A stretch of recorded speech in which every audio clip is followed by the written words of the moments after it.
Hi everybody! We went to London because I'd got my gynecology appointment. That was also a really successful but scary appointment. I met up with the consultant gynecologist and he was so lovely. He explained everything really well and took on board what my psychologist had said about me being psychologically minded and insightful into my condition and like understanding it and needing to know exactly what was happening in order to be able to make informed decisions about my care.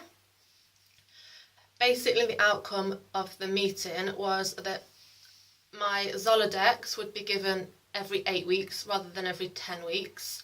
That's the implant that goes in my stomach, which puts me into a medical menopause by, I think what it does basically is it overstimulates the pituitary gland to begin with, and therefore it desensitizes the receptors that enable you to produce progesterone and estrogen and testosterone. So that's how it puts you into the medical menopause. So that's going to be given every 8 weeks to try and provide a little bit more stability, because I was struggling quite a bit with cyclical symptoms where your cycle breaks through the Zoladex and the medical menopause. He looked at my ultrasound scan results and he said that my endometrial lining was within normal range, but it was at the thicker end of normal range. And he said that was probably why I've been having a lot of bleeding and spotting for the last sort of month. We also talked about adding in some testosterone, because I had never realised before, like obviously testosterone is known as the male dominant hormone, but actually as females we do have some testosterone and we do need testosterone. It does things like impacts on red blood cells and endurance and things like that. Your ovaries produce about 50% of the testosterone that you have as a female. Obviously, because I'm in a medical menopause and my estrogen and progesterone levels and production has been stopped, my testosterone production has also been stopped. And he said that perhaps that is why I'm struggling so much with my running, because testosterone enables you to have like stamina and endurance and things with exercise, and that could be playing a big part. So I'm going to take some testosterone. It's like a gel that you rub into your stomach, so I'm going to take that twice a week. I'm going to continue to take my estrogen patches and change them every other day. And what he said that should give me a better continuous dosage, because he actually said that the dosage that they provide starts to decline on days 3 and 4 anyway, but normally people that don't have severe PMDD would be okay with that. Yeah, I think that was it. So Zoladex every 8 weeks, testosterone twice a week, change my patches every day. Oh, the other thing, that I need to have a ultrasound scan every 3 months.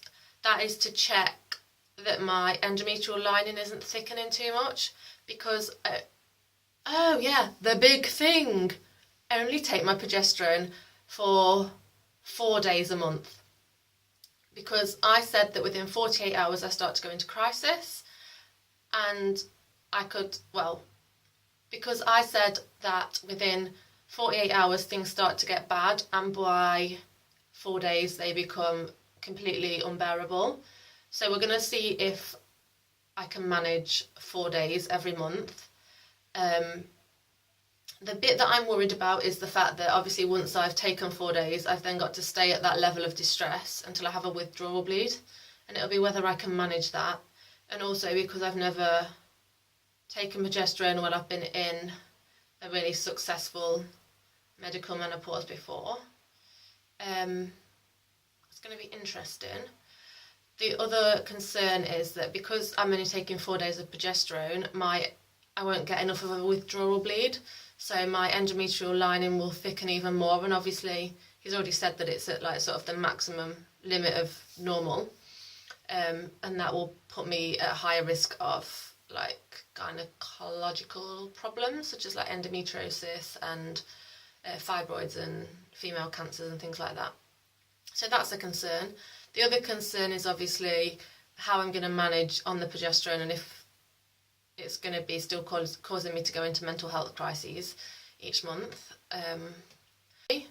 And finally, he doesn't actually perform surgery at the hospital where I go, so he's going to refer me to the gynecological surgeon there so that we can talk about the hysterectomy and so that I can get to know her and things.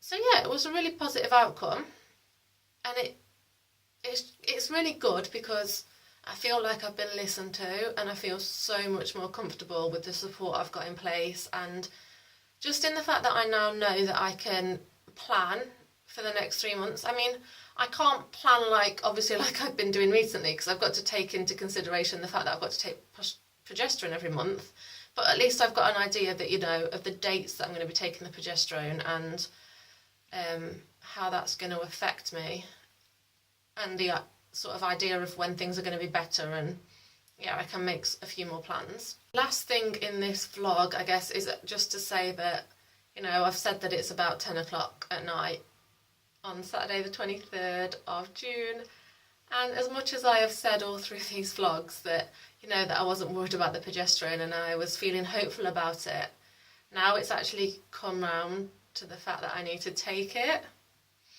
Not gonna lie, I'm really nervous. I'm quite anxious about how it's going to affect me, and yeah, that's why I thought I'd better make this vlog today, because I just wanted to capture how things were now before I've have a different insight on things, because obviously in hindsight changes things, especially when that